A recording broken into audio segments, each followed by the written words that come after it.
The night was supposed to belong to Andrew Weston. The spotlights lining the crimson carpet bathed him in a glow that he mistook for glory. Cameras clicked like machine guns, their staccato rhythm feeding his ego as he adjusted the lapels of his designer tuxedo. On his arm clung Zara, his new mistress, 23, draped in a glittering silver gown that revealed more than it concealed. She tossed her hair back and gave the paparazzi the coy smile she had practiced in front of the mirror 1,000 times. To Andrew, it was the perfect tableau, the powerful financier and his youthful conquest, triumphant in public. He relished it. For months, Andrew had prepared for this moment. The International Film Gala was not merely a cultural event. It was the intersection of wealth, fame, and influence. Here, reputations could be forged with a single photograph splashed across tomorrow's headlines. He wanted the world to see he had traded up, that his life was bigger, shinier, freer, without his ex-wife dragging him down. Every camera flash seemed to confirm his narrative. Whispers rippled through the crowd. "That's Andrew Weston. Is that the girlfriend? She's half his age. Didn't his wife just disappear?" The murmurs made Andrew's grin widen. He thrived on scandal as long as he was the one controlling it. He thought tonight would cement his place as a man untouchable. But destiny rarely follows the script written by arrogant men. The rumble began faintly, almost lost beneath the chaos of reporters shouting questions. At first, people assumed it was part of the evening spectacle. Maybe fireworks, maybe a cinematic stunt.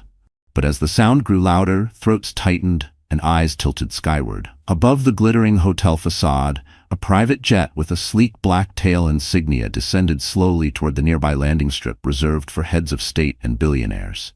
The roar of its engines drowned the gossip, commanding silence. Even the most jaded socialites turned their heads. Andrew's smirk faltered.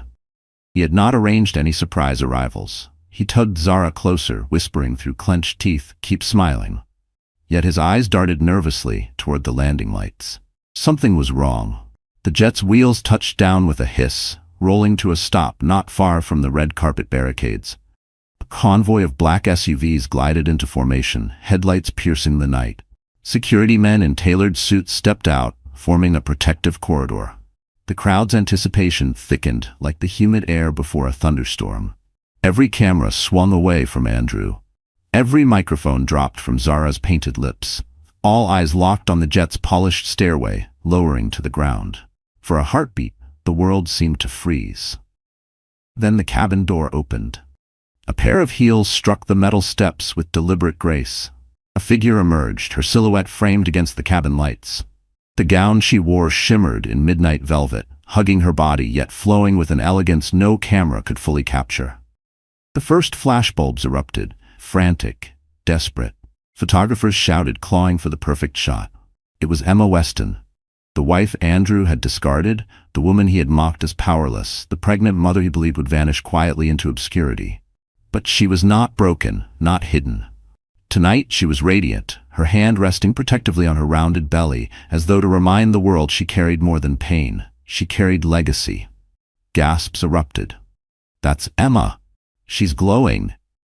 Oh my God, look who's next to her." Because Emma was not alone. Behind her descended Alexander Blackwell, the reclusive billionaire CEO whose name alone shifted markets. Tall, composed, his presence radiated authority. He did not merely escort her, he offered his arm, his protective glance leaving no doubt. This was not charity, this was alliance. A message to every investor, every paparazzo, every rival. Emma Weston was not abandoned, she was chosen. The chaos was instant. Cameras blinded, voices screamed. Zara's smile cracked into panic. Andrew's jaw tightened as rage flushed his face crimson. The woman he swore would beg to return had arrived stronger than ever, stepping out not from a taxi or the shadows, but from a billionaire's private jet, escorted like royalty. Reporters surged forward, questions overlapping into a wall of noise. "Emma, how do you feel? Are you and Mr. Blackwell together?" "Andrew, care to comment?" Andrew froze. For the first time in years, the stage was no longer his. He reached for Zara's hand, but she slipped slightly, her eyes glued to the spectacle unfolding before them. He tried to laugh, to shrug it off, but no one was watching him anymore. Emma paused at the foot of the stairs, lifting her chin. The years of humiliation, the loneliness, the whispers that she was finished, all of it burned away under the blaze of cameras. Tonight, she wasn't just surviving, she was declaring war. Alexander placed his hand lightly at the small of her back, guiding her toward the red carpet. The photographers nearly toppled the barricades. Zara hissed at Andrew. "Why didn't you warn me?" He had no answer. His empire of arrogance was crumbling in real time, one flash at a time. The crowd parted as Emma took her first step onto the carpet.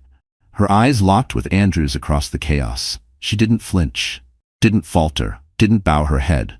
She smiled, slow, deliberate, devastating. And in that smile was a promise that what Andrew feared most was only beginning. Emma Weston was never meant for the world of flashing cameras and million-dollar contracts. She came from a quiet suburb in Pennsylvania, the daughter of a schoolteacher and a small-town mechanic. Her childhood was modest but warm. She grew up believing in the strength of family, in the dignity of hard work, and in the kind of love that promised forever.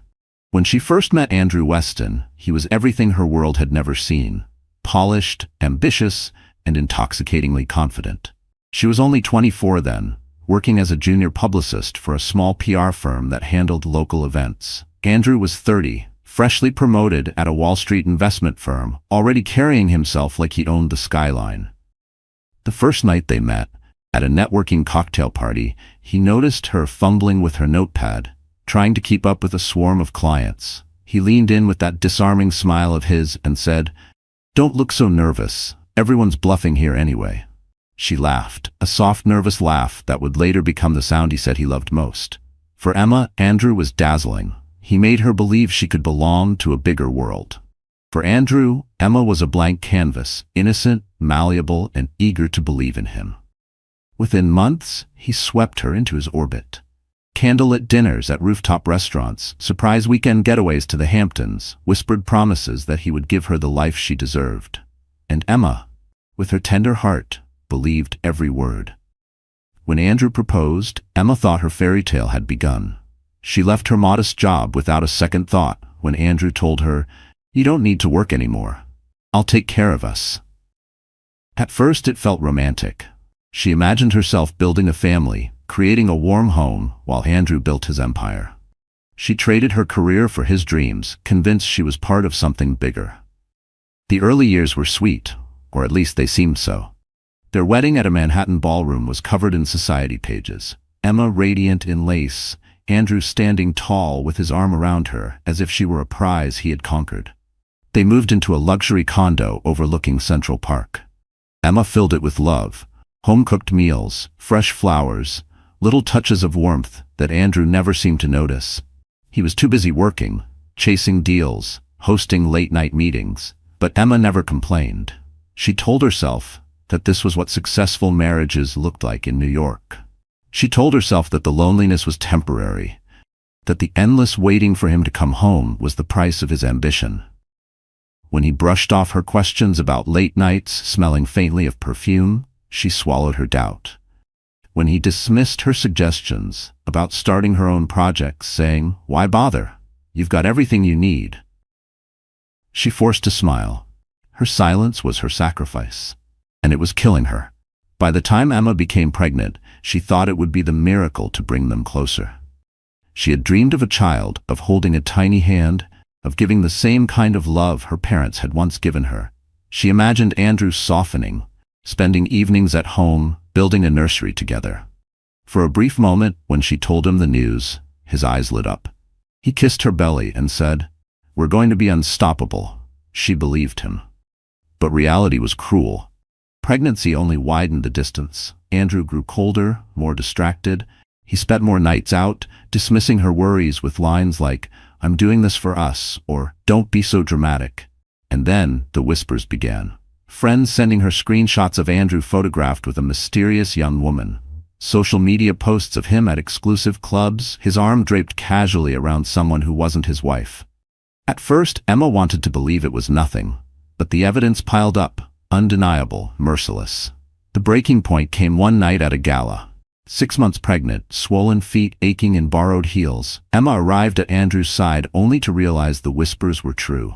He didn't just have a mistress, he paraded her.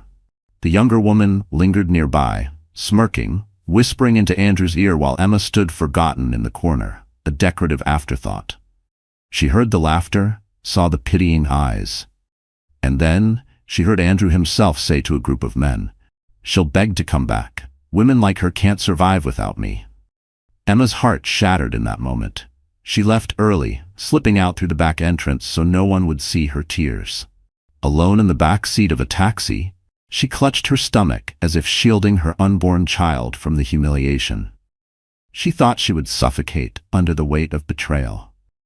That night, she packed a single suitcase, grabbed her prenatal vitamins, and disappeared from Andrew's glittering world. For weeks, no one saw her. Rumors swirled that she had gone back to her parents in Pennsylvania, that she was hiding out in shame, that Andrew had cut her off financially and left her destitute. The truth was simpler, but sadder. Emma rented a small apartment far from Manhattan, furnished with little more than a second-hand couch and a mattress on the floor. She cooked cheap meals, spent long nights crying into her pillow, and wondered how she had become a ghost in her own story.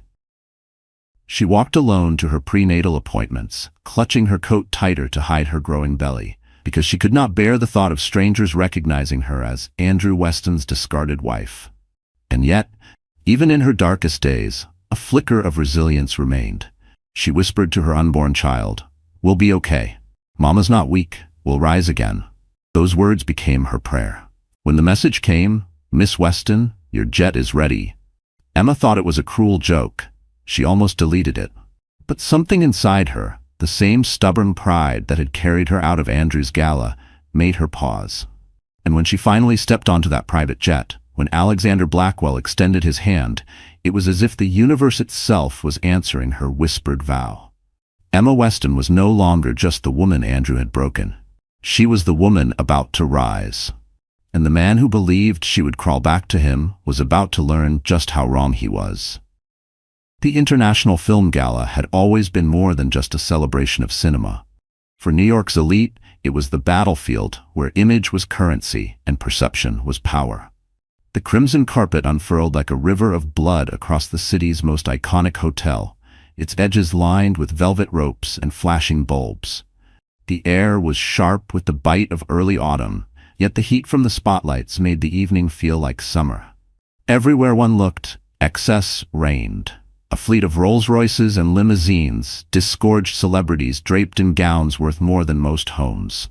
Jewel tones sparkled against the backdrop of glittering chandeliers suspended from temporary towers. Photographers shouted the names of A-list actors, their lenses desperate to capture the most dazzling angles. Reporters narrated live feeds to millions watching online. And here comes the star of the year's biggest box office hit. That's the designer of the season's most anticipated collection. But beneath the glamour, tension simmered. The gala wasn't just about films. It was about who could outshine whom, who wore the most daring dress, who arrived on whose arm, who would dominate the headlines tomorrow morning. For Andrew Weston, this night had been meticulously choreographed. He wanted to command the carpet the way a general commands a parade. From the moment he stepped out of his limousine with Zara clinging to him like a trophy, he acted as though the world belonged to him. The cameras flashed, the journalists surged, and he basked in the chaos like a king at coronation. Zara played her part well, or so she thought. She tilted her chin, flashing her diamond necklace as though she'd earned it, letting her gown slit expose one perfect leg at a time. Her laughter tinkled in rehearsed notes, landing exactly when Andrew cracked a smug joke for the reporters. "It's an honor to be here," he boomed into microphones. "Tonight we celebrate art, but let's be honest, it's also about the future. And the future belongs to the bold." His arm tightened around Zara's waist, as if she were his evidence of boldness. But as they strutted deeper into the blaze of cameras, the crowd began to shift. First subtly, then unmistakably. Heads turned, necks craned, whispers surged like a tide changing direction. Photographers stopped calling Andrew's name. Their shutters began to click elsewhere, because the spectacle no one expected was unfolding behind them. From the private terminal, a convoy had arrived. Sleek SUVs, tinted windows, engines humming with quiet authority. The kind of entrance reserved for royalty or the highest echelons of power. And when the jet's stairway had descended, when Emma Weston appeared with Alexander Blackwell by her side, the gala ceased being about films or gowns or Andrew's charade.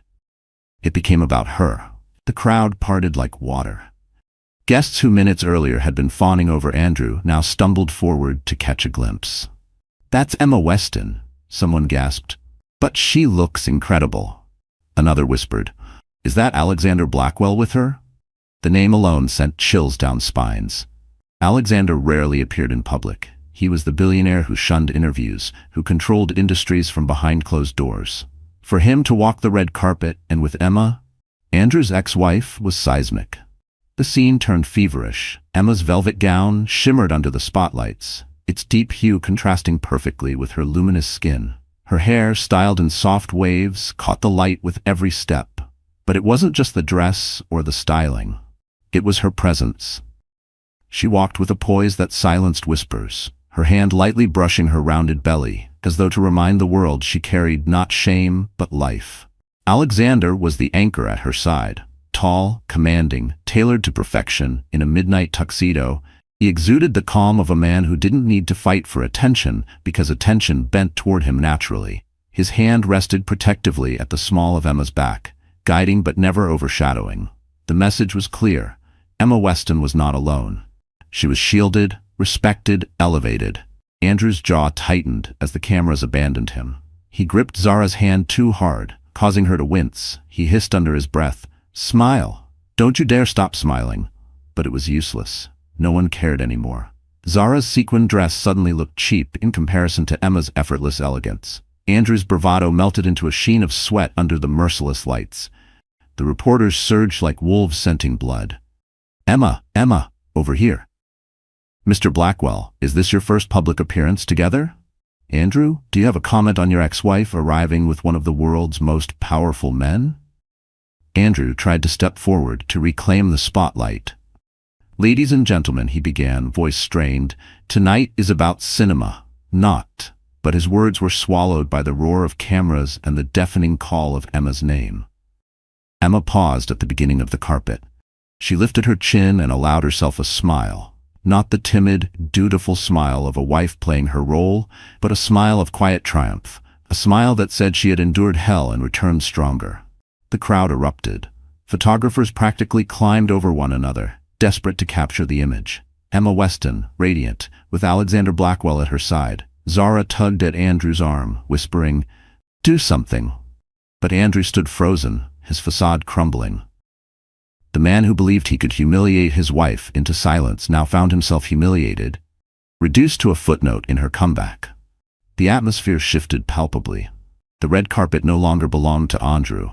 It belonged to Emma. The very air seemed to change temperature as she walked forward, every step measured, every glance calculated. Even celebrities, the ones who were supposed to command the night, turned to watch her. One actress muttered to her companion, "Forget the premiere, this is the story." Emma's eyes swept across the crowd, then landed squarely on Andrew. She did not waver, she did not blink. Her gaze was steady, her smile deliberate. It was a silent confrontation, one that said more than words ever could. And in that moment, under 1,000 flashing lights, the balance of power shifted. And Andrew Weston realized he was no longer the king of this story. Andrew Weston had always believed in his own myth. To him, life was a stage, and he was its central character, the self-made financier, the man who turned ambition into fortune, the kind of figure Wall Street profiles called a visionary. He relished the headlines, the interviews, the applause at galas, but what he loved most was the power of control. Control over deals, over investors, over appearances, and most of all, over the people closest to him. With Emma, he had once played the role of charming husband, but even in those early days, Andrew saw her less as a partner and more as a prop. She was his polished accessory, the supportive wife who made him look respectable at investor dinners. He told her when to smile, when to speak, when to fade into the background. She complied because she loved him. And Andrew mistook her love for weakness. When she became pregnant, Andrew's arrogance only deepened. He saw her condition not as a blessing, but as leverage. You'll stay now, he thought smugly, because no woman would walk away when she's carrying a child. In private, he rolled his eyes at her cravings, mocked her swollen ankles, and dismissed her fears. In public, he painted himself as the devoted husband. Every kiss for the cameras was strategy. Every hand on her belly was performance. Behind closed doors, his contempt grew. Enter Zara.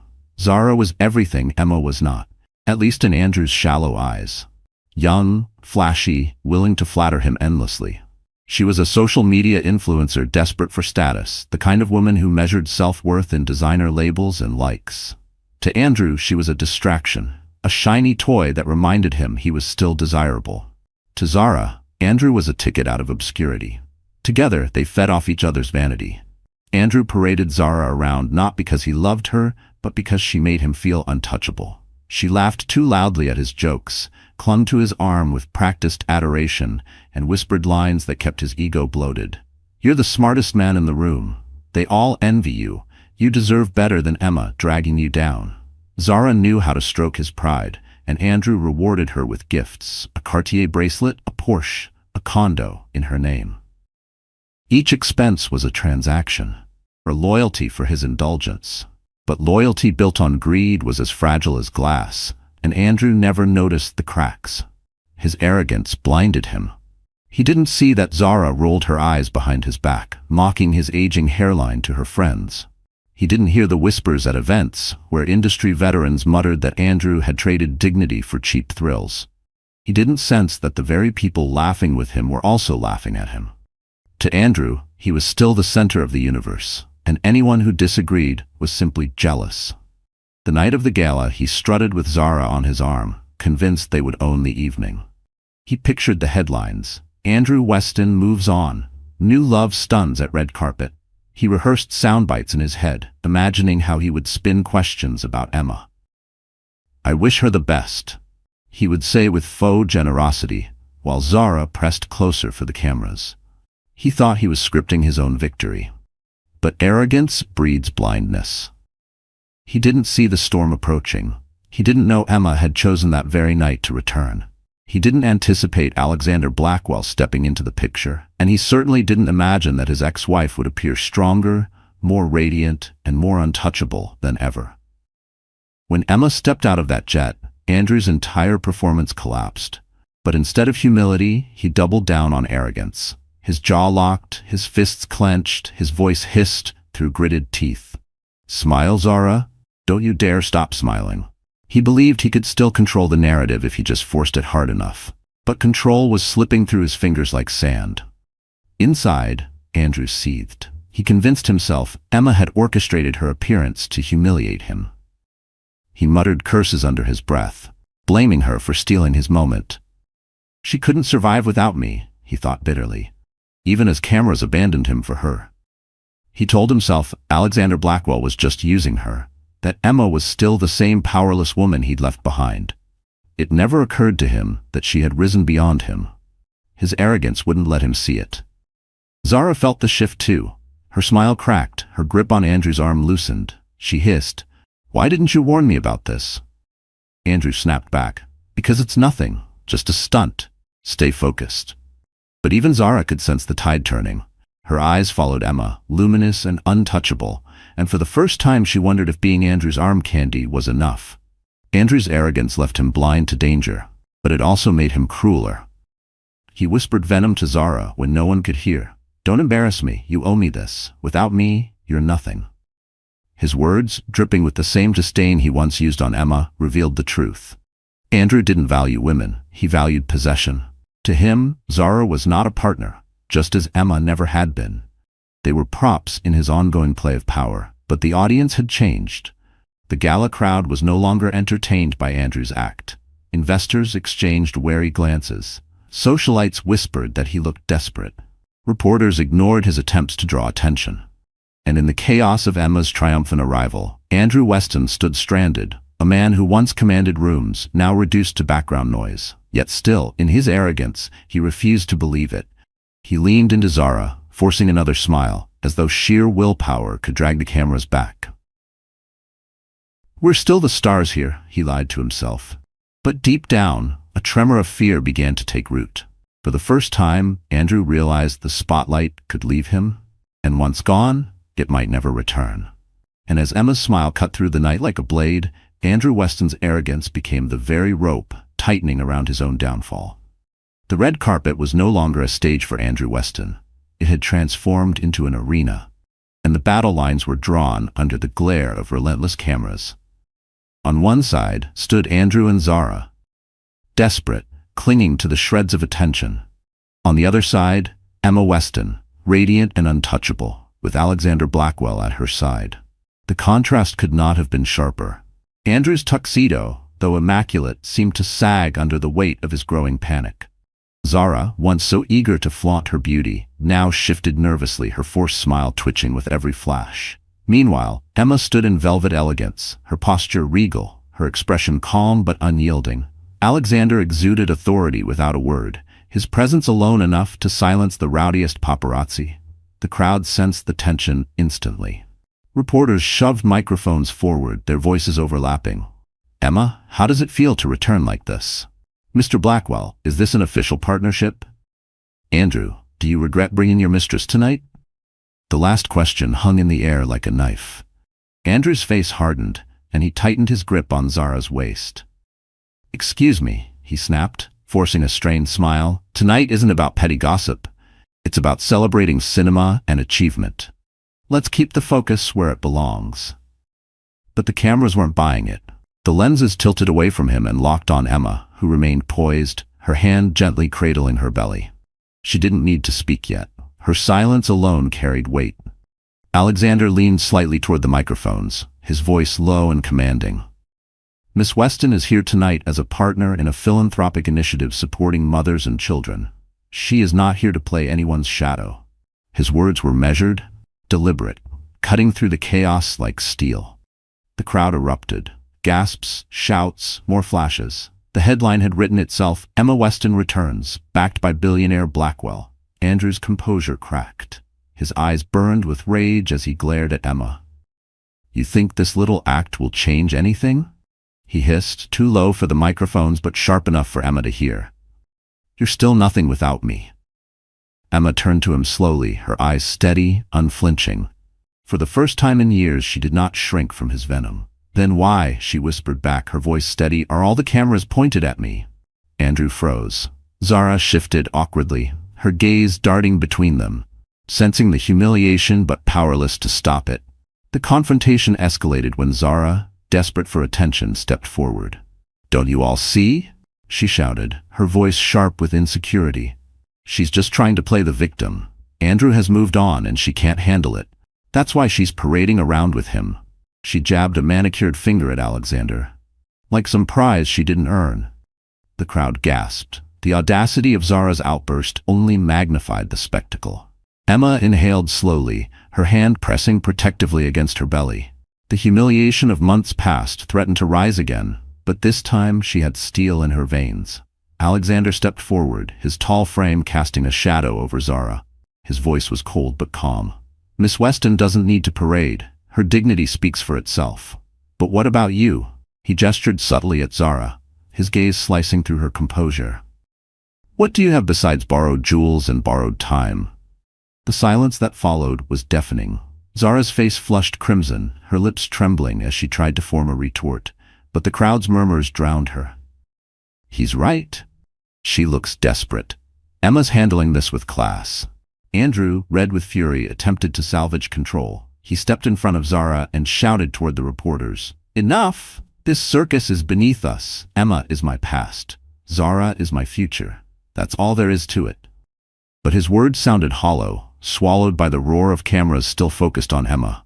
His declaration only highlighted his desperation, while Emma remained serene, untouched. Then, with the precision of a queen reclaiming her crown, Emma took Alexander's arm and stepped onto the carpet fully. The photographers nearly toppled the barricades, screaming her name, capturing every angle. She turned her head slightly toward Andrew, offering him a final, devastating smile. Not of malice, but of triumph. The symbolism was unmistakable. Andrew had tried to flaunt Zara as his victory, but the real victory belonged to Emma. She was no longer the discarded wife. She was the woman the world wanted to see, the woman the world now respected. Andrew tried one last time. He lunged forward, reaching for her arm, desperate to reclaim control. But Alexander moved with quiet authority, stepping between them, his gaze icy. "Touch her," he warned softly, "and this carpet will be your last stage." Andrew recoiled, his bravado shriveling under Alexander's stare. The crowd exploded, flashes blinding, reporters screaming for reactions. Emma remained calm, her hand tightening on Alexander's arm, her other hand on her belly. The image was iconic: strength, grace, and protection. The confrontation had reached its climax. The roles were reversed. Andrew and Zara stood exposed, desperate and humiliated, while Emma and Alexander walked forward into the blaze of cameras, their power undeniable. As they moved deeper onto the carpet, Emma leaned close to Alexander and whispered, "Thank you." He gave a small nod, but his eyes never left the chaos behind them, and behind them, Andrew Weston stood frozen, watching the empire of arrogance he had built crumble under the weight of a single smile. The lights faded as Emma and Alexander slipped past the velvet curtain into the backstage area of the gala. The roar of cameras, the relentless shouting of reporters, the suffocating heat of spotlights, it all dulled into a low hum behind the thick walls. But the adrenaline that had carried her across the carpet drained the moment she stepped out of sight. Emma's knees trembled. She steadied herself against the wall, her velvet gown pooling like liquid midnight around her feet. She pressed a hand to her belly, her breath coming fast and shallow. The world had just seen her stand tall, radiant, untouchable. But behind closed doors, the cracks threatened to widen. Alexander noticed immediately. He guided her gently toward a quiet corner where a leather armchair waited, away from the flurry of stagehands rushing around. "Sit," he said softly, his voice a rare mix of authority and concern. Emma lowered herself into the chair, her fingers clutching the fabric of her gown. Tears burned at the back of her eyes. For months she had told herself she was stronger than the humiliation, stronger than the betrayal. Tonight, under the lights, she had proven it. But in the silence of backstage, the weight of everything she had endured came crashing down. "I thought I was ready," she whispered, her voice trembling. "I thought I could face him without breaking.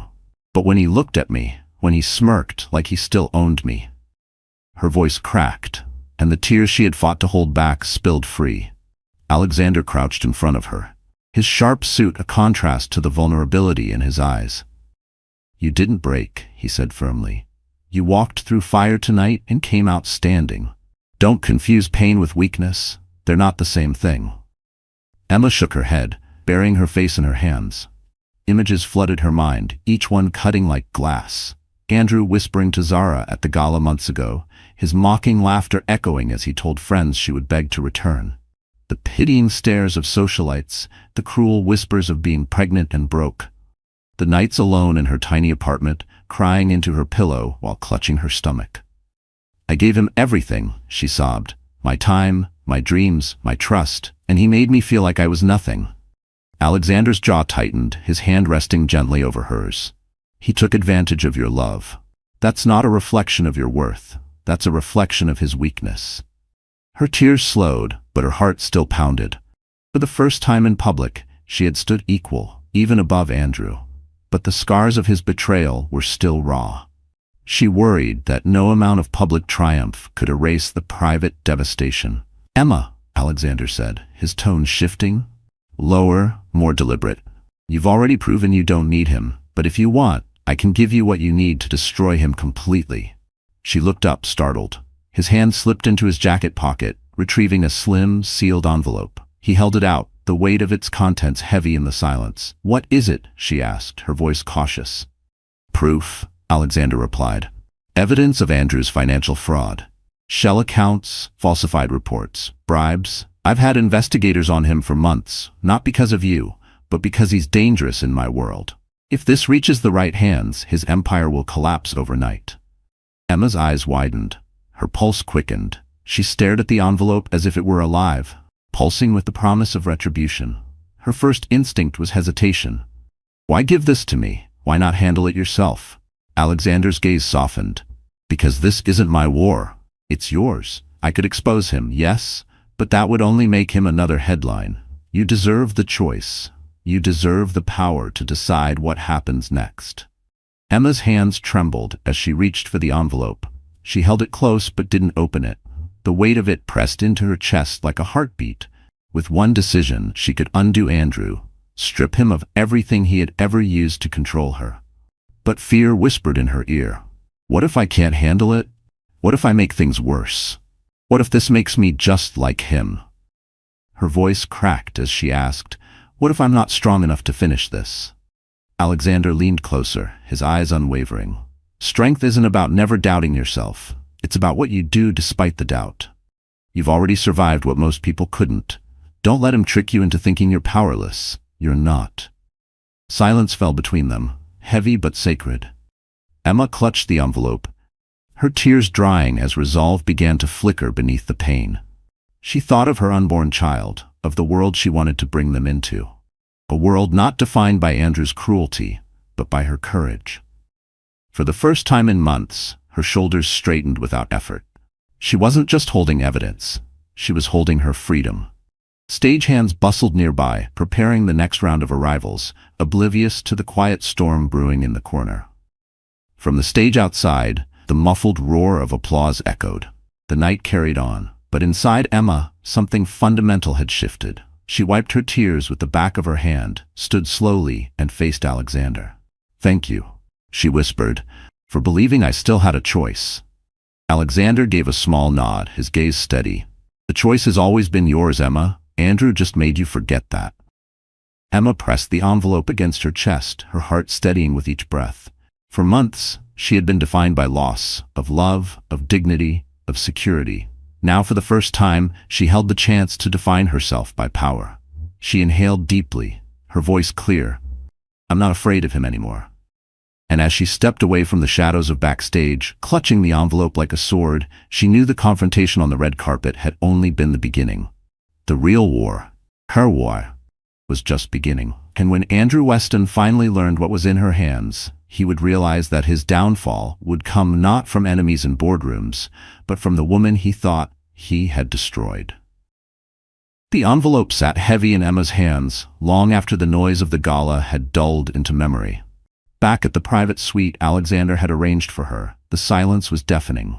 She set the envelope on the mahogany desk and stared at it like it was a live grenade.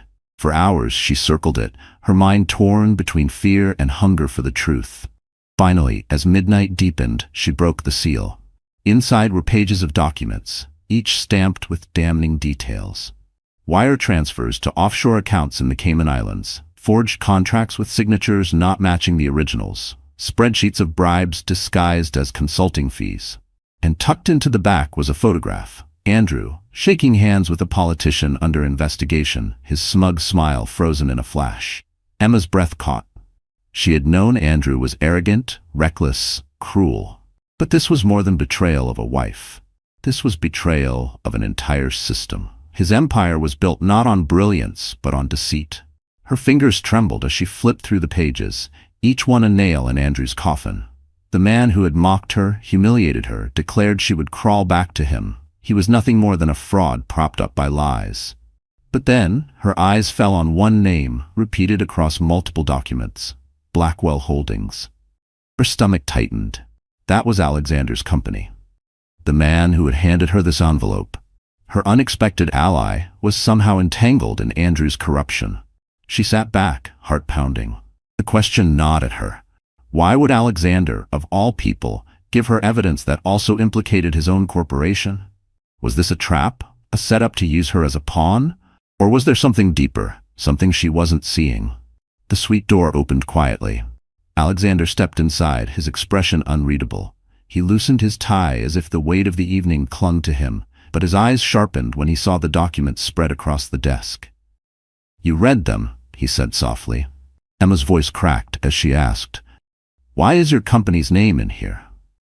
For the first time since she had met him, Alexander looked unsettled. He approached slowly, pulling a chair across from her. "Because Andrew tried to drag me into his schemes. He forged deals with subsidiaries of my company to launder his money. We cut ties when we discovered irregularities, but not before he used my name as cover. He thought it would make him untouchable." Emma's eyes searched his face, desperate to know if she could trust him. "So you're saying you're innocent in all of this?" Alexander leaned forward, his voice low and deliberate. "Emma, if I were guilty, I would have destroyed this evidence. No one else has it. Not the press, not the government. Only you. Because I want you to decide his fate. Not me." The room fell silent. His words carried weight, but Emma's heart wrestled with doubt. Was he truly giving her power? Or was this another powerful man trying to control her story? Her thoughts spiraled back to Andrew. He had once told her she was nothing without him, that she couldn't survive on her own. Was Alexander any different? Or was he truly the ally she had prayed for on those lonely nights? Emma stood and walked to the window. The city glittered below, indifferent to her turmoil. She placed a hand on her belly, grounding herself in the life she carried. This decision wasn't just for her, it was for her child's future. She turned back to Alexander, her voice steady despite the storm inside. "If I expose this, Andrew goes down, but your name gets dragged through the mud too. Are you prepared for that?" Alexander's gaze didn't waver. "My reputation can survive, his won't. But more importantly, yours will rise. The world needs to see who Andrew truly is. And it needs to see who you've become." The words struck deep.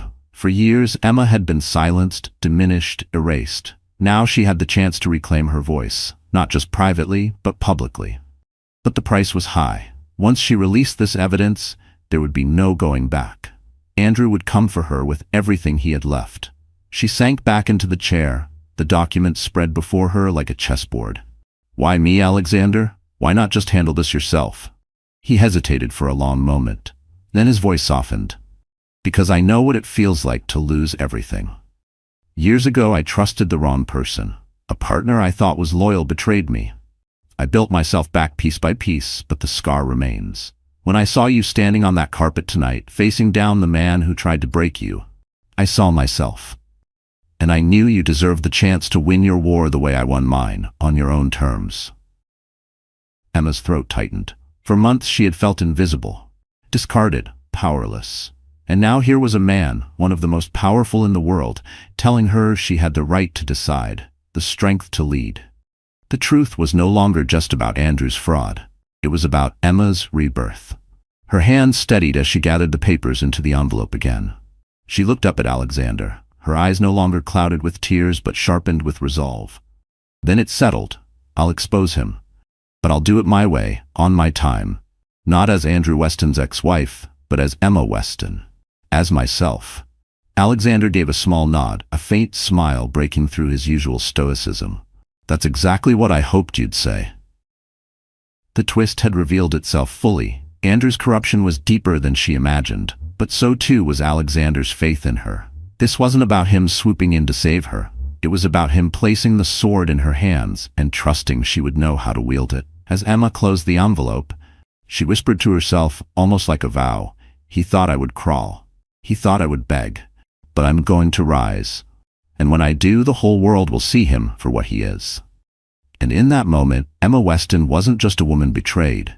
She was a woman preparing to end the empire of the man who had underestimated her for the last time. The morning after the gala, New York awoke buzzing with one name: Emma Weston. Headlines blared her return. Tabloids plastered photos of her stepping out of the billionaire's jet, radiant in velvet, hand resting on her belly. Blogs gushed about her poise. Talk shows speculated on her connection to Alexander Blackwell.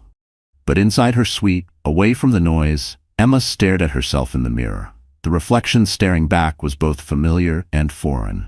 Puffy eyes from the tears of the night before, a faint line of exhaustion across her face. Yet beneath the fatigue, something else lingered, a flicker of fire. She had the evidence. She had the world's attention. What she needed now was transformation, not for the cameras, not for Alexander, but for herself. For years she had been Andrew's accessory, styled to his taste, silenced when her voice grew too strong. She remembered how he once mocked her for choosing a bold red lipstick at a dinner. "You look like you're trying too hard," he had sneered. After that, she wore only the soft shades he preferred. That night replayed in her mind like poison, and then dissolved as she reached into her makeup kit, picked up the exact shade of red he hated, and painted her lips with steady hands. It wasn't just lipstick. It was rebellion. Emma called Lena, her oldest friend, who had stood by her even when others turned away. Within an hour, Lena arrived with a team: a stylist, a hairdresser, a publicist. At first, Emma hesitated. The old Emma would have apologized for making such a fuss. But now, she simply said, "Let's begin." The stylist, a sharp-eyed woman named Camille, circled Emma like a sculptor assessing marble. "We're not hiding you anymore," she declared. "No more safe pastels, no more polite gowns. You've been underestimated for too long. We're going to show them who you are." The transformation began. Hours passed in a whirl of fabrics, colors, and textures. Bold silhouettes replaced the demure dresses Andrew once insisted upon, tailored blazers that screamed authority, gowns that draped like armor, jewelry chosen not for sparkle but for symbolism, pieces that told stories of resilience and rebirth. As Camille adjusted a sleek black gown, Emma caught her reflection again. This wasn't the fragile wife who once stood in Andrew's shadow. This was a woman stepping into her own light. But transformation wasn't only about appearance, it was about mindset. In the afternoon, Alexander returned. He found Emma at the suite's grand table, documents spread before her, her laptop open. She looked up, her eyes sharper than he had ever seen. "I've been studying the evidence," she said, her tone calm but firm. "And I see patterns." He wasn't just careless, he was arrogant enough to think no one would notice. That arrogance will be his downfall. Alexander studied her quietly, a faint smile tugging at the corner of his lips. "You're ready," he said.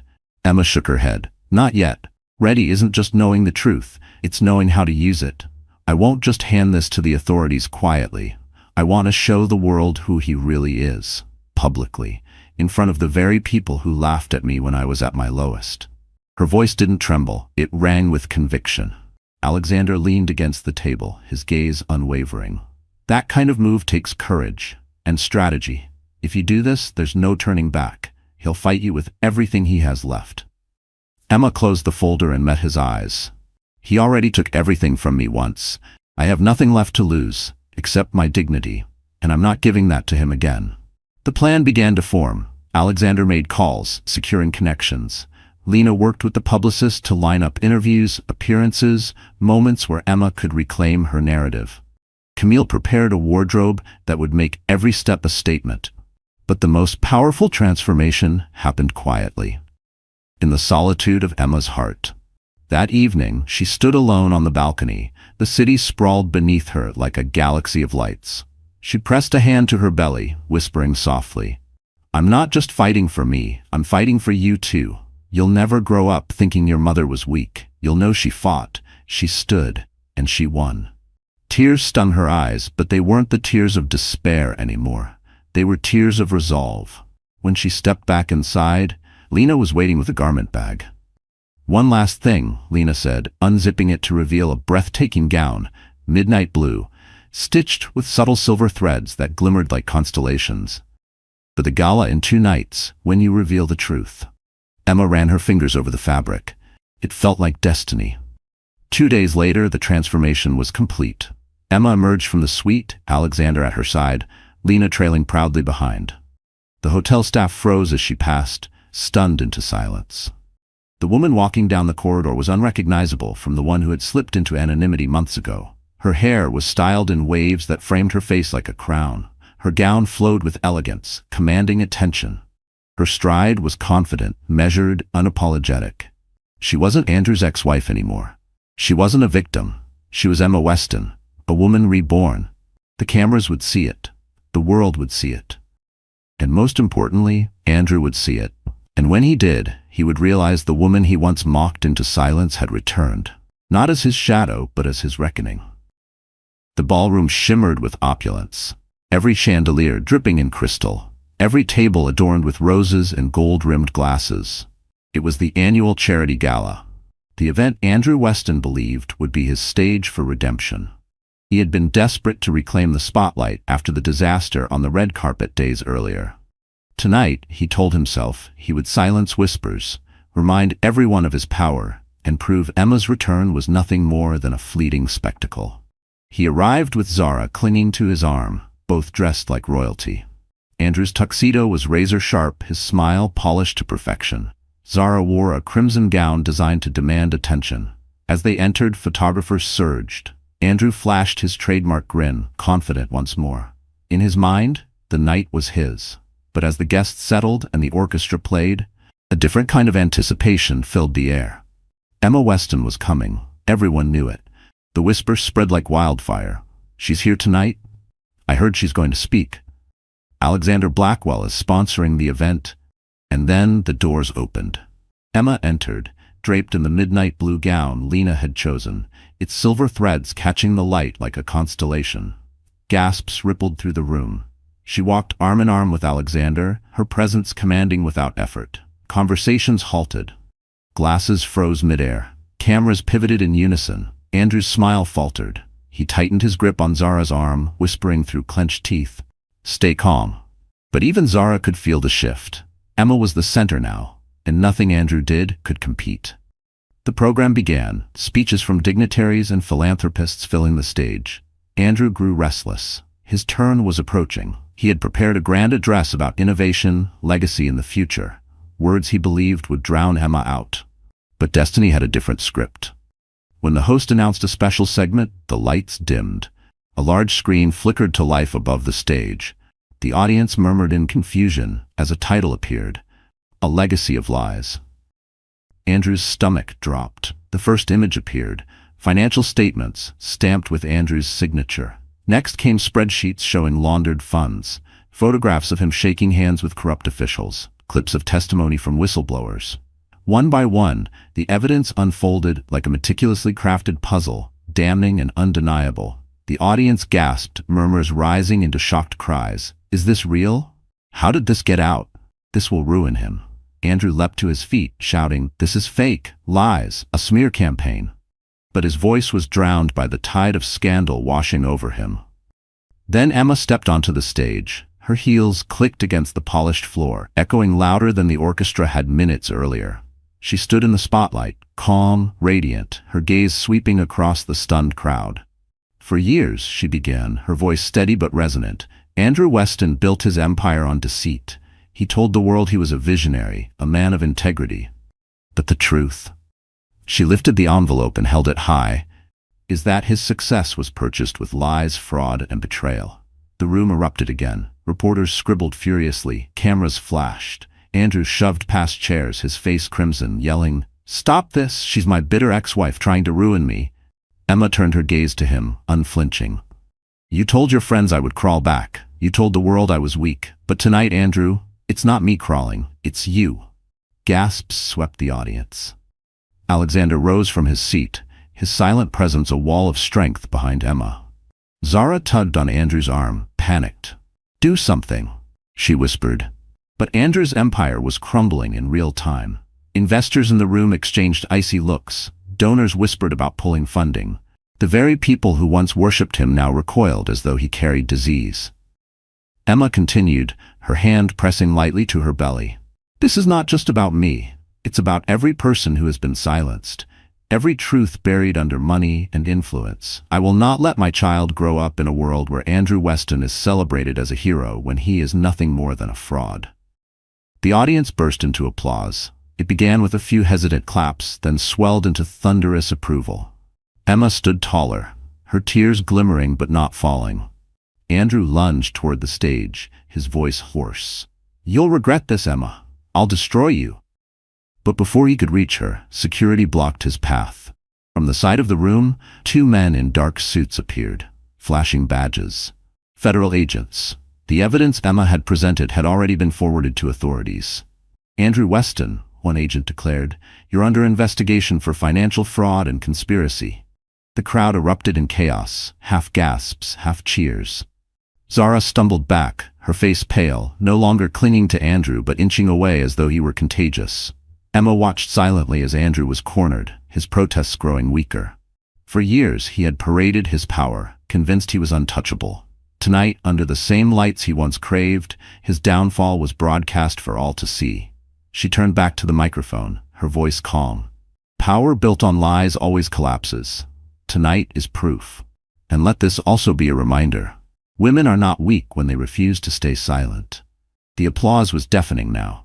Guests rose to their feet, clapping, cheering, cameras flashing like lightning. Emma stepped back, Alexander moving beside her, his hand steady on her arm. Together they left the stage as Andrew was escorted out in handcuffs, his empire of arrogance crumbling into dust. Backstage, Emma exhaled, trembling with the release of years of pain. She turned to Alexander, whispering, "It's done." He nodded, pride flickering in his eyes. "No, Emma, it's just beginning. Tonight you didn't just end Andrew, you began your own story." She pressed a hand to her belly, tears of relief spilling at last. For the first time in years, they weren't tears of despair. They were tears of victory. And as the ballroom roared behind her, Emma Weston knew the world would never again mistake her for weak, because she had written her triumph across the very stage where Andrew tried to erase her. The echoes of applause from the gala lingered long after Emma had left the stage.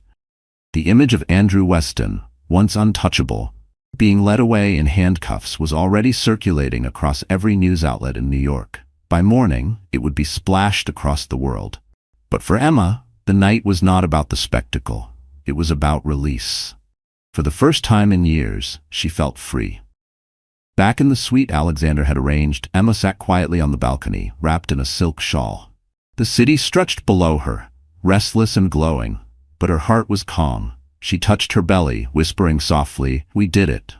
The door behind her opened, and Alexander stepped out. His jacket was gone, his tie loosened, but his presence was steady as ever. He didn't speak at first, simply stood beside her, hands in his pockets, as if giving her space to breathe. Finally he asked, "How does it feel?" Emma let out a long, shaky laugh.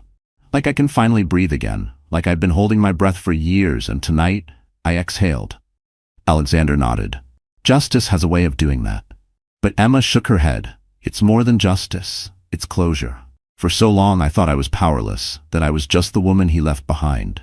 Tonight, I proved to myself, and to everyone, that I'm more than that." The next morning, the world confirmed it. Headlines screamed across every paper. "Andrew Weston exposed. Emma Weston emerges as voice of strength." Morning talk shows praised her courage. Social media lit up with hashtags celebrating her resilience. She had gone from whispered pity to global admiration overnight. Meanwhile, Andrew's empire unraveled. Investors abandoned him, his company's stock plummeted, and lawsuits piled up. Zara, who had once clung to his arm, vanished into the shadows, erasing traces of him from her social media. The man who mocked Emma for being just a housewife with a belly and no prospects was now alone, disgraced and powerless. But Emma didn't gloat. She didn't celebrate his downfall. Instead, she focused on what came next. Within weeks, she launched the Weston Foundation for Mothers and Children, using funds donated by Alexander and other supporters inspired by her story. The foundation offered legal aid, shelters, and resources for women trapped in cycles of control and humiliation. Women like her.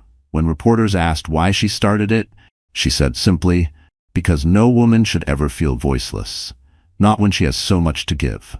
The work gave Emma a new sense of purpose. She wasn't Andrew's ex-wife anymore. She wasn't just a scandal, she was a leader. And as the months passed, something else bloomed quietly between her and Alexander. It wasn't rushed, wasn't forced. It grew in the small moments, his steady presence at her foundation events, the way he listened when she doubted herself, the rare but genuine smile he reserved only for her. One evening, after a long day of foundation meetings, Emma found herself laughing freely for the first time in years. Alexander watched her, his eyes soft. "I like that sound," he said quietly. She blushed, remembering how Andrew had once mocked her laugh as too loud, too silly. But Alexander's words were different. They weren't possession, they were appreciation. For the first time, Emma realized she could love again, not because she needed saving, but because she was finally free. The final piece of closure came on the day her divorce was finalized. Standing in court, she faced Andrew one last time. He looked hollow, his once proud frame slumped, his eyes vacant. The judge signed the papers, and just like that, their ties were severed. Andrew glared at her, whispering, "You think you've won? You'll always be nothing without me." Emma didn't flinch. She met his gaze calmly and replied, "No, Andrew. I was nothing with you. Without you, I'm everything." She walked out of that courtroom with her head high, the sound of her heels echoing like a victory march. Months later, Emma gave birth to a healthy baby boy. Holding him in her arms, she felt every scar, every tear, every sleepless night fade into the background. The life she had carried through pain and humiliation was now her greatest triumph. She named him Hope, because that was what had carried her through when everything else had crumbled. At the christening, Alexander stood quietly beside her, his hand brushing hers as friends and supporters gathered. Emma smiled, not because she needed him to complete her, but because she chose to let him in. Her story, once a tale of betrayal, had become one of rebirth. And so, under the glow of candlelight, Emma gave her final message to the gathered crowd, a message that would echo across every platform and into the hearts of women everywhere. I was told I was weak, I was told I would crawl, I was told I couldn't survive without him. But here I am, standing, stronger than ever. To every woman who has been silenced, humiliated, or abandoned, you are not weak, you are not voiceless, you are not alone. Don't let anyone tell you your worth. Write your own story. And never forget, when a woman rises, the whole world takes notice. The applause was thunderous. Tears streamed down cheeks. Cameras captured the moment, but for Emma, it wasn't about headlines anymore. It was about healing, about legacy, about proving that out of the ashes of betrayal, something stronger could be born. Andrew Weston's downfall was complete. His empire dissolved, his reputation ruined, his name synonymous with disgrace. But Emma's story had only begun. She had risen. She had reclaimed her dignity, and she had shown the world that women, when pushed down, do not stay down. They rise higher. And with her child in her arms, her foundation flourishing, and her future bright, Emma Weston's final triumph was clear. She had not just survived, she had conquered. So that's where Emma's story closes, my wonderful friends. And if you're still here with me right now, it means something in this journey touched your heart in a way you didn't expect. Maybe it reminded you of your own battles, or maybe it gave you hope that strength can be born even from the deepest pain. The truth is, life will test us. We all face betrayal, disappointment, and moments where we feel powerless. But as the Stoic philosopher Marcus Aurelius once said, you have power over your mind, not outside events. Realize this, and you will find strength. Emma's story reminds us that even when the world tries to define us by our lowest moments, we always have the choice to rise again. Sometimes the greatest revenge is not shouting, not fighting, but quietly rebuilding ourselves into someone unbreakable. Seneca wrote, difficulties strengthen the mind, as labor does the body. And isn't that what Emma showed us? That through her trials, she didn't just survive, she transformed. So let me ask you, what part of you is waiting to rise again? What scar are you carrying that could one day become your strength? If you feel that spark, hold on to it, nurture it, let it guide you forward. And if this story touched you, don't keep it to yourself. Like, share, and subscribe so more hearts can hear this message. Because maybe tonight, someone else needs to be reminded. They are not broken, they are becoming.